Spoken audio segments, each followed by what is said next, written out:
Hey guys, my presentation is going to be on the inverse square law. It was something that I definitely struggled with for a while, especially at the beginning of the semester when it was first introduced. But I found over the last couple weeks, preparing for our research paper, writing our research paper, that kind of stuff, I feel like I really got a good grip on it, and I hope I can kind of share that with you.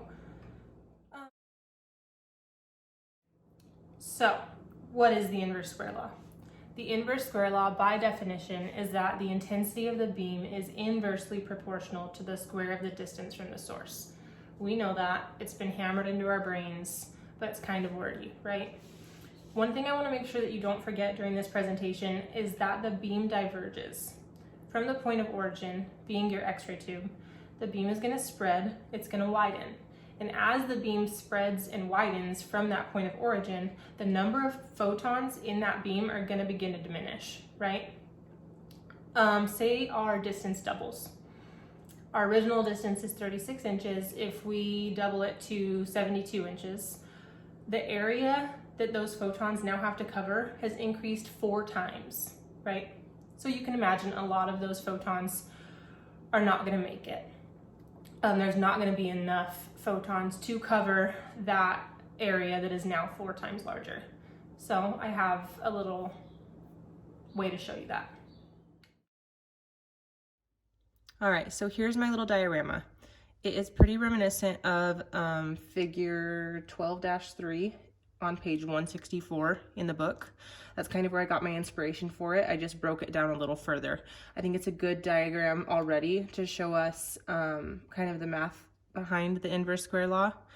And this in my diorama, I just kind of broke down even further.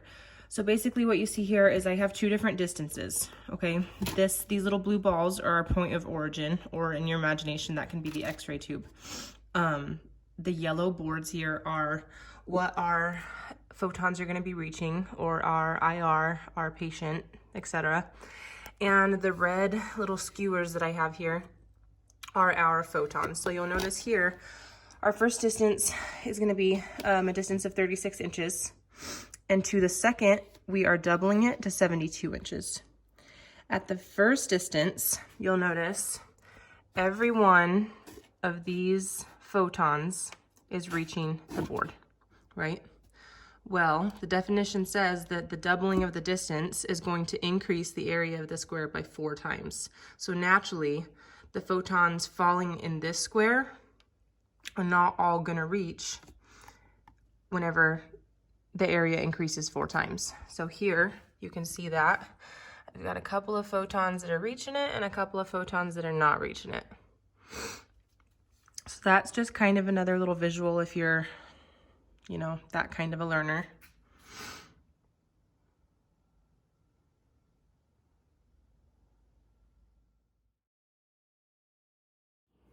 All right, guys, so for my first analogy here, I have chocolate chip pancakes. And this one you're gonna have to kind of use your imagination for, but I think it's fun. So I have here a 1/4 cup of pancake mix, and I have a cup of pancake mix. So since this is 4 times what a 1/4 cup is, my 1/4 cup is gonna be my first distance of 36 inches, and my my full cup is gonna be my second distance of 72 inches, okay? I'm gonna add a tablespoon of chocolate chips to each. My chocolate chips are gonna be my photons, okay? So that'll kind of show you the intensity as it diminishes between the 1/4 cup and cup. So for my first distance, I'm at 36 inches, a 1/4 cup of pancake mix. Get it all on there, and hopefully not make a mess of my kitchen. And I'm gonna add a tablespoon, so you guys can see me measuring, a tablespoon of chocolate chips to that. You know what? Let's do 2 tablespoons each to really get the point across. So 2 tablespoons of chocolate chips, right? That's a lot of chocolate chips for just a 1/4 cup of pancake mix, or a lot of photons for 36 inches. Let that cook for a second.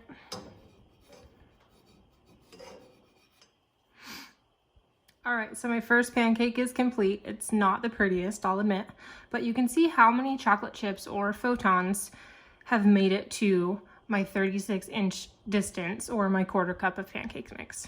Okay, so let's get rid of that one. Secondly, I have a full cup. So this is if we increase our distance now to 72 inches.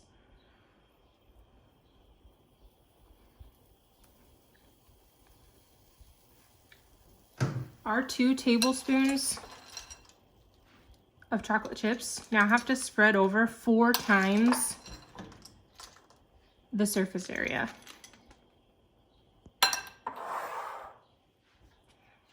Let's let that cook. Now, I never claimed to be Betty Crocker, but I think this is a pretty good visual of how much those photons really have to spread and work to cover 4 times the surface area. Now remember, this is our 36 inches, this is 72 inches, right? So our distance is doubling here. We're using the same amount of photons, which were our chocolate chips, 2 tablespoons here and 2 tablespoons here. Notice how more clustered they are here rather than here. That shows how our intensity is decreasing as our distance is increasing, the inverse relationship. Okay, that is it. That is all. Thanks for listening to me ramble. In your responses, tell me which one of these analogies helped you the most and why. I'm gonna go clean up my kitchen.